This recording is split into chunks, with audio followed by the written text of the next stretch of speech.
Bonsoir à tous, merci d'être avec nous. On y va pour les titres qui font l'actualité de ce samedi 15 mai. Qu'est-ce qui peut pousser une mère à se séparer de ses enfants mineurs? Une question qui revient sans cesse sur les lèvres de 3 habitants de Quatre-Bornes. Âgés de 9, 7 et 2 ans, ils ont été abandonnés par leur mère. On revient ce soir sur l'histoire bouleversante de ces 3 enfants. Coup d'envoi de la saison hippique 2021 ce samedi, des courses qui se sont tenues dans un contexte particulier en raison de la crise sanitaire qui prévaut dans le pays. Des dispositions spéciales ont été prises pour la tenue de cette première journée. Et la première journée qui démarre mal sur la piste, le jockey mauricien Nouresh Jeglal dans un état critique après une chute. Le Parti travailliste remporte les élections virtuelles avec 30,8%, organisées par la Mauritius Global Diaspora. Les résultats sont tombés cet après-midi. Autre information sur le nombre de votants, seuls 33% se trouvaient à l'étranger. La majorité sont des locaux. Dans cette édition, nous irons également à la rencontre de l'ASP Hector Tuyau. Cet homme fort des casernes centrales avait dirigé une unité d'investigation durant la commission d'enquête sur la drogue. Il tire sa révérence après 42 années de service. Ils ont 9, 7 et 2 ans et ont été abandonnés par leur mère. C'est un drame qui se joue en ce moment à Quatre-Bornes. Une jeune femme de 26 ans est accusée d'avoir abandonné ses 3 enfants. Une affaire qui a été rapportée à la police de la ville des Fleurs par la grand-mère. Elle a expliqué aux enquêteurs qu'elle n'a pas les moyens de les élever et réclame ainsi une aide financière de sa fille. La grand-mère, une femme de ménage que nous avons rencontrée cet après-midi, soutient que sa fille est revenue vivre sous son toit il y a 2 ans après une dispute conjugale. Mais depuis novembre dernier, elle a rencontré un autre homme avant de disparaître définitivement avec celui-ci. Une histoire bouleversante qu'Info Soirée vous propose ce soir. Je suis dans 3 enfants, il reste que moi. Mais après un bon moment, décembre l'année dernière, il connaît l'autre copain. Alors, il quitte tous les 3 enfants avec moi, il allait. Je me trouve tout seul avec 3 enfants, mais quand même, ça me guette. Jusqu'à maintenant, je peux guette même. Moi, je n'ai aucun côté finance pour, rente pour me gagner. Mais je travaille, je vais essayer de débrouiller avec eux. Mais chaque fois, je téléphone à maman. Elle vient, un côté y aller, un côté il vient, il guette un petit moment y aller. Mais après, je trouve moi, je la mets tomber moi ici, avec 3 enfants, je bien le travail, je quitte. Mais il n'est pas évident pour moi. Mais c'est qui me tient envie de connaître, mais c'est pas moi qui ai aide sociale pour ces 20 enfants là. Parce que j'ai l'école, j'ai 20 enfants en barrage.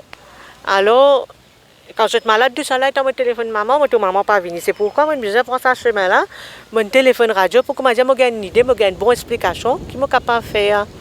Et les enfants à l'école, van l'école, tout ça, je besoin de payer. Mais ce n'est pas évident pour moi. Avant, mes enfants, là, je fais ce maman, mes enfants là, bien, maman là. Mais depuis qu'ils connaissent cette journée-là, ils délaissent mes enfants là, net, là, on me les dit. Et moi, je peux aller vers CDU, j'ai déjà fait l'enquête CDU, tout ça, moi. J'ai déjà fait l'enquête CDU, j'ai fait appel motivé, comme ça, nous connaissons qui c'est une idée qu'ils ont envie de faire. Mais CDU, il paraît une fois, alors CDU dit comme ça ses enfants, moi, grand-mère, je ne suis pas capable d'arrêter. Finalement, je laisse ces enfants là avec lui. Et je connais les enfants, ils restent 1 mois là-bas, je pense pas 1 mois, disons. Après un bon moment, mes enfants retournent vers moi, retournent contre moi. Mais je ne suis pas capable de dire 3 petits enfants, comment je pouvais aller. Mais les autres restent là même, je guette. Moi, je suis content de mes petits enfants comme si je prends un bon chemin. Je suis à l'école, je t'en prends. Je deviens un bon citoyen mauricien. Je ne vais pas tomber dans des affaires qui ne sont pas bizarres. Je ne suis pas content si je tombe dans des affaires pas bizarres. C'est pourquoi je continue à guette. Même si je la mets en barreau, je peux guette. Je veux qu'ils vivent bien. Et surtout, il y a une petite fille là-dedans. Je ne suis pas content qu'il y ait des affaires, des chemins pas bons. Hein? Mais moi, des petits garçons là aussi. Moi, je sais qu'ils t'en prennent, je suis correct dans la vie. Pas à cause que nous ne pouvons pas se mettre, je suis bien travail, je suis arrivé dans la vie. Je suis content de connaître à tout. Parfois, je fais un petit piment, je fais un femme entrepreneur, parfois, je fais un petit achat, piment, je vends des. Mais je n'ai pas gagné grand-chose avec ça, mais finalement, je suis travailler dans la cour aussi. Pour me gagner un petit casse, mais je n'ai pas gagné beaucoup. Mais là, je paye le loyer, tout ça. Moi, je paye le loyer, je paye dans la case pour moi. Je paye le loyer. Et avec mon manger, les enfants, tout ça. Mais parfois, nous faisons faire ça, mais nous ne sommes pas capables de rester en place. Hein? Mais nous vivons avec. Mais Tout le temps, moi, on fait la prière. C'est la prière, tcha, moi, je suis avec le monde, me donne mes bons enfants. Mais, mon récit quand même, quoi. Mais pour ça, pour nous faire 3 enfants, c'est pas facile, monsieur. Pas facile du tout. Du tout, pas facile.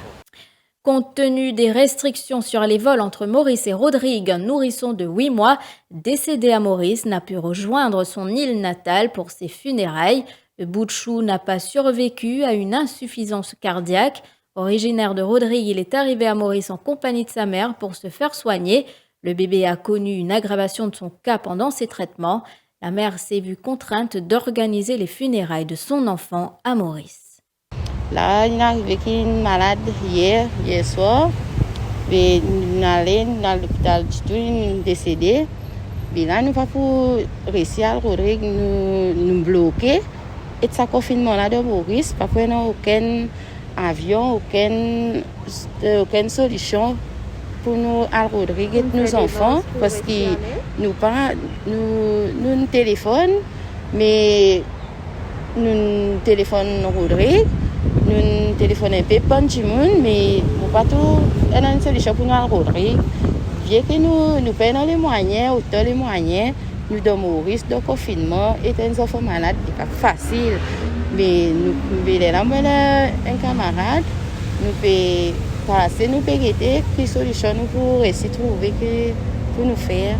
Vous savez que Papa Rodrigue, il y a nos frères là-bas, pour capable tout bien une dernière fois. Bien ça grimpe, bien ça fait ça grimpe, mais c'est faux. Et cet appel de détresse d'une famille rodriguaise qui souhaite que les autorités l'incluent dans le prochain vol pour Rodrigue. Céric Genave, 64 ans, venu en traitement à Maurice, souhaite retourner sur son île. Selon sa femme Merline, l'état de santé de son époux s'est détérioré et depuis, dit-elle, il veut passer ses derniers moments à Rodrigue, entouré de ses petits-enfants. Mon mari, Céric Genave, il vit Maurice pour un traitement depuis le 13 février. Sous l'état de santé bien critique, bien patient cancéreux et il devait faire dialyse l'hôpital Candus. Ce dernier volonté, c'est rendre Rodrigue vivant. Je vais faire un appel à l'autorité, si pas possible, mettre-les en quarantaine dans un isolation room dans l'hôpital. Que je suis capable de rester avec lui parce qu'il y a un démon dépendant. Je demande l'autorité de faire ça au plus vite si possible parce qu'il y a un vol rapatriement sur Rodrigue au début de juin. L'ASP Hector Tuyau tire sa révérence dans la force policière. À 64 ans, il part à la retraite. Hector Tuyau a passé 42 ans au sein de la force policière. Lors de l'institution d'une commission d'enquête sur la drogue, il était à la tête d'une cellule d'investigation et à son retour à la brigade antidrogue, il avait été affecté à l'Anti-Piracy Unit.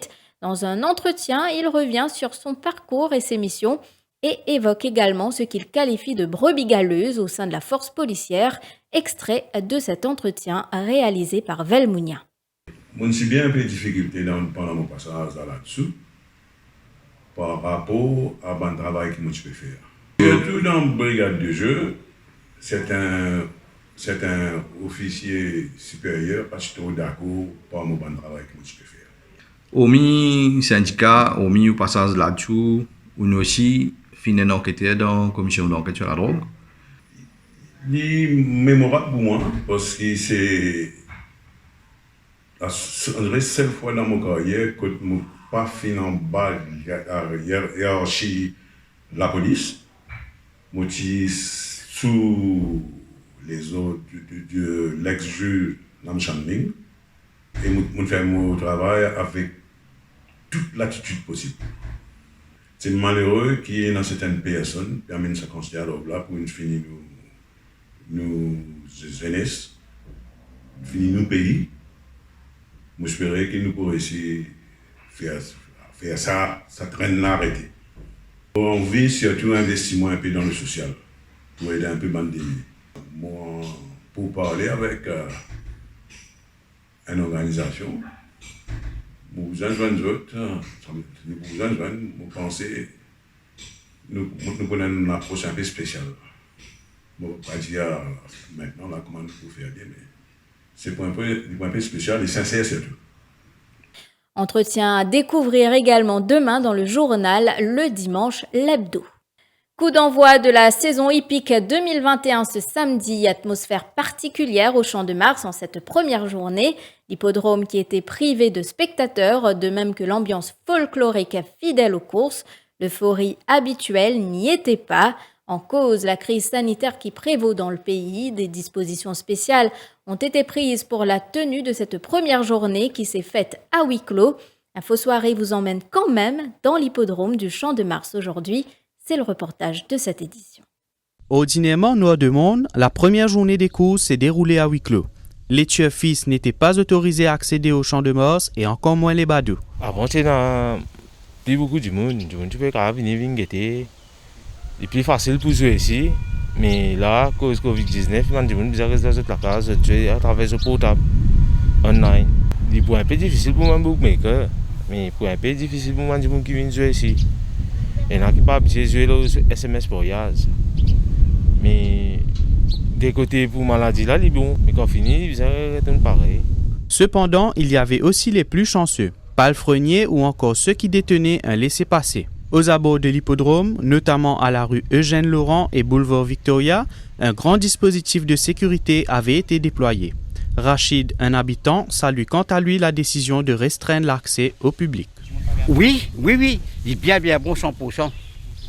Il ferme les courses parce qu'ils ne veulent pas respecter le protocole sanitaire. Le virus peut promener partout, peut prendre le risque. Vous voyez? Mais ils ne veulent pas respecter du tout.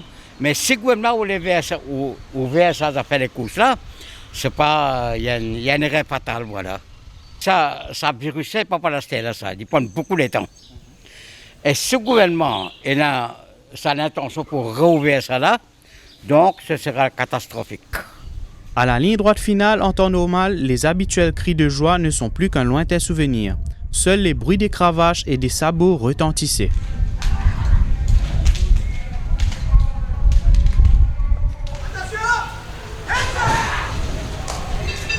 Les amateurs de turf devront prendre leur mal en patience en attendant un rétablissement du contexte sanitaire pour enfin pouvoir fouler le temple du turf mauricien. En attendant, le dispositif sera lui maintenu chaque semaine aussi longtemps que les courses hippiques se tiendront à huis clos. Mais cette mauvaise nouvelle, la journée d'ouverture de la campagne 2021 démarre mal sur la piste. Le jockey Nouresh Jeglal a fait une lourde chute lorsque son cheval, Rule the Night, a perdu l'équilibre. Ce dernier a trébuché après une chute de Golden Tracker montée par Benny Woodworth. L'état de santé de Nouresh Jeglal est jugé critique. Il est toujours au bloc opératoire. Donc, la première journée sous MTCSL, malheureusement, on passe mal avec les 4 chutes que nous gagnons et le fait qu'ils nous gagnent donc, les 2 jockeys blessés. Donc, pour moi, c'est une journée qui est plutôt catastrophe. Mais bon, c'est le risque du métier des jockeys et toute l'équipe de MTCSL sont avec la famille. Et donc on souhaitait qu'ils se les autres au plus vite. Au niveau du TOT, malheureusement, il y a une baisse du chiffre d'affaires d'environ 5 millions par rapport à l'année dernière pour la première journée. Donc nous attendons un chiffre au niveau de la SMS Porias, Betterline System. Donc de là on saura exactement quelle est la situation. Et oui, tu n'as quelque chose à ajouter par rapport à la première journée? Non, c'est malheureux que cette première journée sur le TCSL est mal passée. Et on espérait que les journées à venir nous paraît qu'il y a le même problème, que les choses se passent mieux. 2 cas positifs à la Covid-19 enregistrés ce samedi après-midi, un cas détecté au jour 7 en quarantaine et l'autre lors d'un test de routine sur une patiente au moment de son admission à l'hôpital Victoria à Candos. La patiente habite 15 cantons vacquois, 544 patients considérés comme étant guéris ont pu rentrer chez eux et le nombre de cas actifs au niveau local est donc de 91. Je vous retrouve après la pub.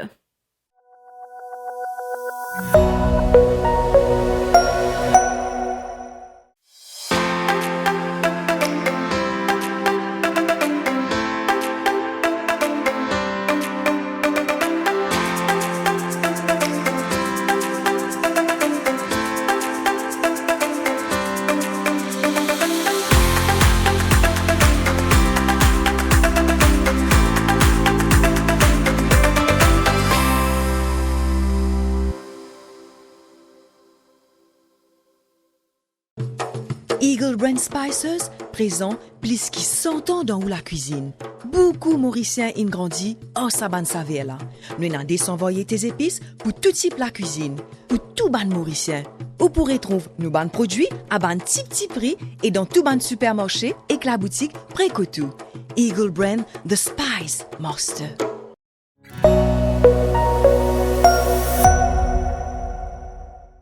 Et je vous le disais au sommaire, les élections générales virtuelles organisées par la Mauritius Global Diaspora, remportées par le Parti travailliste, les Rouges qui l'emportent avec 30,8%, alors que 28,47% des électeurs ont voté blanc, à savoir que plus de 60% des Mauriciens d'ici ont visité le site web sur lequel s'est tenu ce scrutin.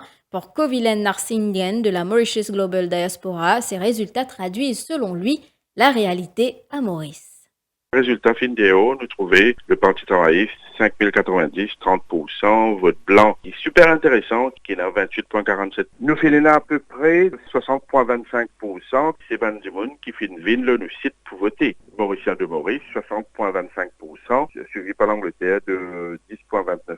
Vous avez envie de montrer la pression populaire, qui montrait qu'il y a une élection virtuelle, il y a les chiffres. Et il y a certains démocrates qui disent comme ça, il y a 20 000 dimoun pour la marche du 13 avril et la marche de l'année dernière, il y a à peu près 20 000 dimoun, c'est insignifiant. Là, nous montrer les résultats, comment ils étaient d'une façon claire et nette, statistiquement, combien de monde qui compte et combien de monde qui pour. Quand nous avons des résultats du gouvernement même, aujourd'hui, le MSM, et ça reflète un petit peu combien de monde compte dans une démarche antidémocratique qui nous est dans le pays. Le leader de l'opposition souhaite proposer un amendement à la Local Government Act à l'Assemblée nationale, objectif rendre obligatoire la tenue des municipales une fois que la situation entourant la crise sanitaire se sera améliorée. Xavier Luc Duval l'a dit ce matin en conférence de presse. Il était aux côtés des membres de la plateforme de l'espoir, Paul Béranger du MMM, le député indépendant Nando Boda et Rochi Badin du Reform Party. Mardi, quand le Local Government Amendment Bill peut passer, l'opposition, moi-même, au nom de l'opposition, nous vous présente un amendement à cette loi pour réclamer, pour oblige, si nous voulez, nous mettons dans la loi, nous vous propose un amendement à la loi qui est une obligation au Premier ministre, qui bien conseille le président, pour qui élection municipale, village, etc., dans quel cas, dépendant des cas, qui doit faire élire aussitôt que la situation d'urgence permette. C'est-à-dire que c'est les urgences Covid, aussitôt que le Covid calmé à Maurice, qui n'a plus un cas, et qu'il est donc possible pour faire une élection, que le gouvernement fait élection. Donc c'est ça, nous pas pas envie qu'il laisse un choix au gouvernement, qu'il est capable de renvoyer l'élection jusqu'à 2 ans, mais nous peut dire comment la situation sanitaire permet-il, nous pensons qu'il est obligatoire faire élection municipale. Et l'ancien ministre Nando Boda a lui réclamé un assainissement de la situation à la Gambling Regulatory Authority. La police des jeux ne peut être contrôlée par la GRA selon lui. Parlons sport à présent. Elle vient d'exploser un record d'Afrique pour la 2e fois. Noémie Alphonse fait la fierté du quadricolore en ce samedi. La Mauricienne a terminé à la 2e place en finale du 100 mètres au Grand Prix de Notwil en Suisse. Elle a effectué un chrono de 16 secondes et 68 centièmes. Noémie Alphonse détient déjà un record d'Afrique en 1500 mètres. L'athlète handisport est classée 3e mondial. Encore des bonnes nouvelles en Suisse. Anaïs Angéline et Rosario Marianne ont pris la première place en finale du 100 mètres dans les catégories T37 et T11 respectivement. Également engagée dans la finale du saut en longueur, Anaïs Angéline s'est adjugée la 2e place. Andorra Juliasson, pour sa part, s'est contentée de la 2e place en finale du 100 mètres dans la catégorie T11. Et avant de clore cette édition, voyez ces images impressionnantes. Joli coup de filet pour un pêcheur de Pointe-aux-Sables. Il a retrouvé 2 poulpes dans son casier, 2 ourides pesant plus de 10 livres chacune. Il ne les a pas vendues, mais les a partagées avec ses proches.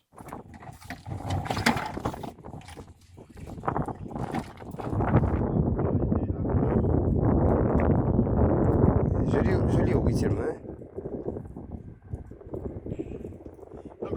il monte dans le